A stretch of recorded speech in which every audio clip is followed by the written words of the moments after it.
المصطفى أما بعد فأعوذ بالله من الشيطان الرجيم وما خلقت الجن والإنس إلا ليعبدون فقال رسول الله صلى الله عليه وسلم الدنيا سجن المؤمن وجنة الكافر أو كما قال عليه الصلاة والسلام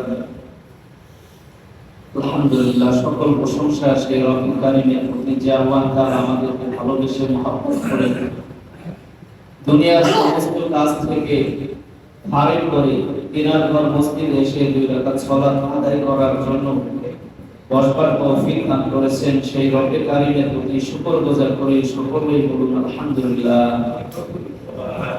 দরুদ শরীফ পেশ করছি সেই দয়ার নবী, মায়ার নবী, যিনি আমাদেরকে দেখিয়েছেন সঠিক সরল পথ, যিনি নিয়ে এসেছিলেন কোরআনুল কারীম, যার দাওয়াতে বিশ্ব জাহান মুক্ত হয়েছে, যার দাওয়াতের কারণে আজ ইসলাম প্রত্যেকটা ঘরে ঘরে পৌঁছে গেছে, যিনি এমন মানব ছিলেন যাকে দেখে সবাই মুগ্ধ হয়ে যেত, যার কারণে আজকে আমরা শান্তির ধর্ম পেয়েছি।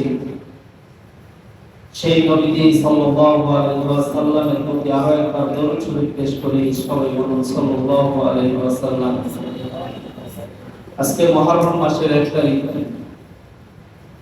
আমি বিক্ষিপ্তভাবে কিছু আলোচনা করব, যেহেতু আমি নির্দিষ্ট ইমাম না, আপনাদের মসজিদে আজকে আসছি দাওয়াতে। আল্লাহ সুবহানাহু ওয়া তাআলা কোরআনুল কারীমের মধ্যে ইরশাদ করেন, ওমা খালাকতুল জিন্না ওয়াল ইনসা ইল্লা লিয়াবুদুন। আমি মানুষ এবং জিন জাতিকে তৈরি করেছি আমার গোলামি করবার জন্য, আমার ইবাদত করবার জন্য। এই যে গোলামি করবার জন্য আল্লাহ সুবহানাহু ওয়া তাআলা আমাদেরকে তৈরি করলেন, দুনিয়াতে পাঠাইলেন।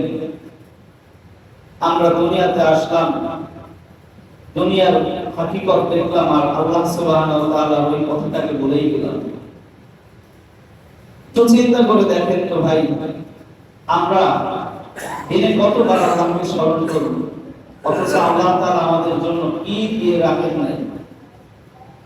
এইটা যদি একটা মুসলমান ভেবে থাকে, তাহলে আমার মনে হয় না ওই মুসলমান বেঈমান হয়ে থাকবে, আমার মনে হয় না ওই মুসলমান গাফেল হয়ে থাকবে।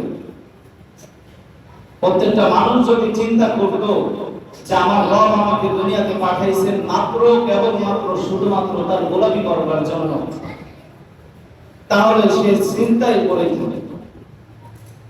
হায় মানুষ, আজকে আমার এমন অবস্থা হয়েছে, আমাদের এমন অবস্থা হয়েছে যে দুনিয়াকে পেয়ে, দুনিয়ার স্বাচ্ছন্দ্য পেয়ে রব কারীমের কথা আমরা বলেছি।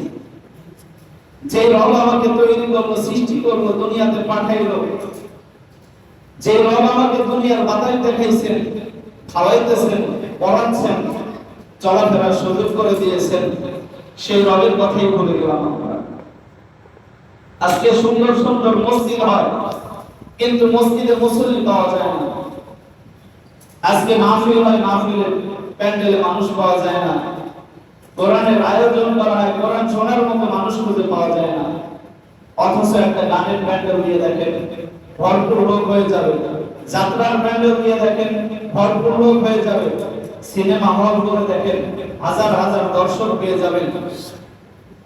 তারা গুনাহ করতেছে, আল্লাহ তাআলার নাফরমানি করতেছে। কি হয়ে গেল আমাদের? কি আছে আমাদের? এই দুনিয়া তো মুসলমানের জন্য, মুমিনের জন্য জেলখানা স্বরূপ। রাসূলুল্লাহ সাল্লাল্লাহু আলাইহি ওয়াসাল্লাম হাদিসের মধ্যে বলেন, দুনিয়া সিজনুল মুমিন, বান্দা মুমিন যারা মুমিন তাদের জন্য তো দুনিয়া জেলখানা স্বরূপ। অথচ এই জেলখানাকে আমরা বালাখানা বানায় আছি। আরে ভাই, বালাখানা তো ছিল, এই দুনিয়াটা তো ছিল কাফেরদের জন্য, মুশরিকদের জন্য, যারা উপভোগ করবে এই দুনিয়াটাকে। অথচ আমরা সেটাকে গ্রহণ করে নিয়েছি। আজকের মুসলমানের অধঃপতনের একটা মাত্র কারণ, সেটা হচ্ছে কেবলমাত্র শুধুমাত্র ইসলামকে ছেড়ে, ইসলামের নাম ব্যবহার করে আমরা বেজাতীয় ধর্মকে গ্রহণ করে নিয়েছি। ধর্মের কোনো বালাই নাই আমার ভিতরে, অথচ নাম দিয়েছি আমি মুসলিম।